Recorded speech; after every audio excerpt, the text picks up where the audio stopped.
세 번째, 역시 교통과 수송 성공 사례별로 또 여러 가지 얘기를 나눠주겠는데요. 이자디 나자파바디 블룸버그 신에너지금융 지능형 차량연구실장께서 오늘 함께하고 계십니다. 강연 듣겠습니다. 여러분 큰 박수로 환영해 주시기 바랍니다. 반갑습니다. 알리입니다. Good afternoon, ladies and gentlemen. I would like to begin by thanking I투데이 Media as well as the Climate Change Center for giving me the opportunity to speak to you today. I'm supposed to talk to you about the future of urban mobility, but before I do that, I would like to talk about today. Unfortunately, for most of you, when you wake up in the morning, you're faced with an image like this. Now, this past week, to be fair, we've been very lucky. The air quality has been quite good. But when I moved to Korea just about a year and a half ago, one of the first words I learned was 미세먼지.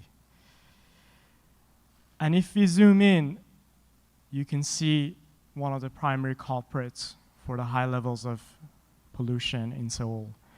Dr. Shin kindly already explained to you in the previous presentation, cars on the road are one of the main sources of carbon dioxide, as well as in cities like Seoul, the primary source of PM 2.5.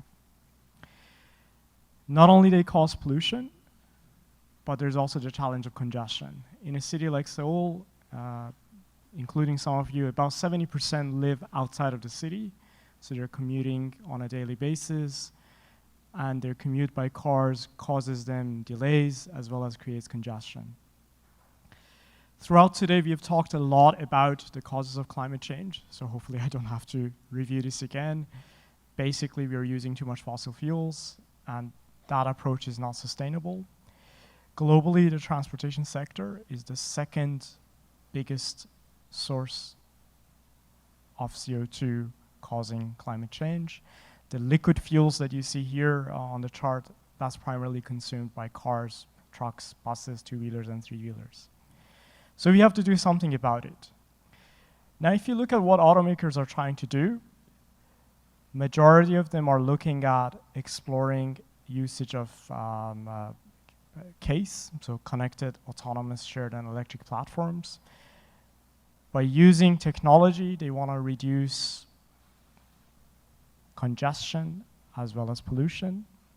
The acronym CASE, Daimler is credited with creating it, but if you open up any recent investor presentation by any automaker, you can see very similar strategies. Some of the details might be different, but pretty much all automakers today have a consensus around that. They have to change the drivetrain, make the vehicles more connected, and in the long term use autonomy. That way they're hoping that they can improve the efficiency as well as reduce the amount of fossil fuel consumption. Now, the good news is that they are making a lot of progress. About 10 years ago, there was almost no electric vehicle on the road. Today, we have 5 million electric cars, buses, and trucks on the road. And the deployment rate is rapidly increasing. It took more than 5 years to sell the first million. Then it took about a year and a half for the second million. Then just about a year for the third million. And last year, there were over 2 million electric vehicles sold. And this year, we expect 3 million to be sold. So we're making a lot of progress on electrifying the transport sector. And this is having an impact on the cost of lithium-ion battery packs that are used in electric vehicles. Since 2010, there has been 85% reduction in battery pack prices. And now we can see a trend helping us to finally reach upfront price parity. By around 2022, 2023, we expect in certain geographies and certain models, the upfront price of a battery electric vehicle will be the same as internal combustion engine. So you can go down to the showroom, buy a battery electric vehicle without the need for subsidies. Of course, between now and then, we still need some financial support as well as regulation. As time goes ahead, we expect the economics of battery electric vehicles will improve thanks to cheaper batteries as well as efficiency gains in the motors. So by early 2030s, we expect in all geographies across all segments, you can buy a battery electric vehicle at a cheaper price than existing internal combustion engine. This means we expect electric vehicles sales to increase from the share of 2% last year to 57% by 2040. So that's an impressive growth. The other trend, of course, is around shared mobility.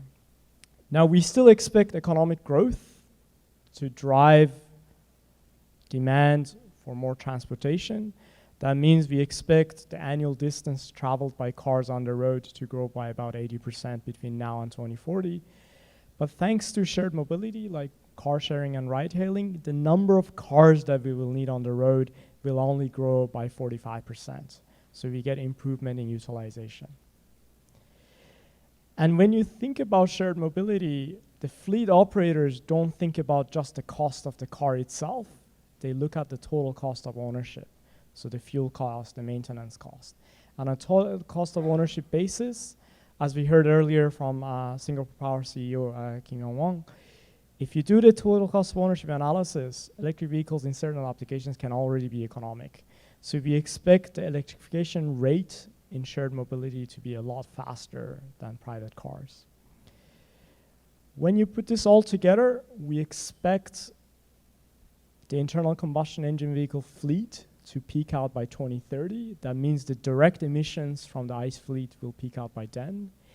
If you even take into account the emissions around the electricity used for charging electric vehicles, we expect the emission peak to still happen just a few years later than 2030 because the electricity generation mix is also cleaning up. So by 2040, emissions from road transport will be roughly around the same value as 2018. That's good, considering that I told you earlier that we're going to be growing the transportation fleet by about 45%. But it's bad because we have to be a lot lower than that value if we want to meet the 2-degree pathway. In a way, we are running to stand still. So the value in 2040 is still the same as 2018. So we need to think differently. It's not just a question of technology. About 10 years ago, iSustain, which is a sustainability institute, did a photo shoot in downtown Seattle to try to help consumers, policymakers, as well as the corporate stakeholders to visualize the choices around transportation. What they did is they blocked off a road for the whole day. They had 200 people sit in their cars and they took one picture. Then they had the same number of people sit in 3 buses. They took another picture. They did the same with the same space that would have taken for one light rail and also for bicycles. And the point they were trying to make is that when you're considering urban mobility, it's not just about the technology, it's very much about what choices you want to make around planning, around zoning. We hear a lot about technology innovation. Today, if you go to Silicon Valley and take Interstate 405, which is the famous highway that goes through the valley where basically all the headquarters of the famous companies like Apple and Google are positioned, this is the image you will encounter. Now, if I had a magic wand and I could turn all these cars and trucks to Tesla Model 3s, Model S's, Model X's, and Tesla Semis, we still would have a congestion problem. There will still also be some problems around the energy supply for those vehicles. Now, one innovation that recently is getting a lot of attention is micromobility. Now, micromobility is just a fancy way of saying shared bicycles and stand-up scooters. The reason there's a lot of interest around micromobility is if you look at how we use our cars, most of the trip distances are actually quite short. So this is the data for United States, but if you look at even a country like Korea, it won't be that different. In the US, 60% of the trip distances that cars are used for today are less than 6 miles. That's a distance that between 3 miles to 5 miles, you can easily use an electric assist bicycle. Anything less than 3 miles, you can do stand-up scooters. And stand-up scooters, by the way, are becoming popular. If you go around Donnemun or Yoido or Koex, you can see them. They're a lot more fun. This is a picture from downtown Santa Monica. So commuting on something like that would be a lot better than being in a car. But of course, there are some challenges. They don't come with winter tires. I don't think you would want to be riding on one of these in the winter in Seoul. But they are part of the solution. So the point I'm trying to make is that when we think about the future of urban mobility, there is one vision where we use technology as part of an integrated plan to deploy a combination of shared bicycles, scooters, as well as autonomous shuttles.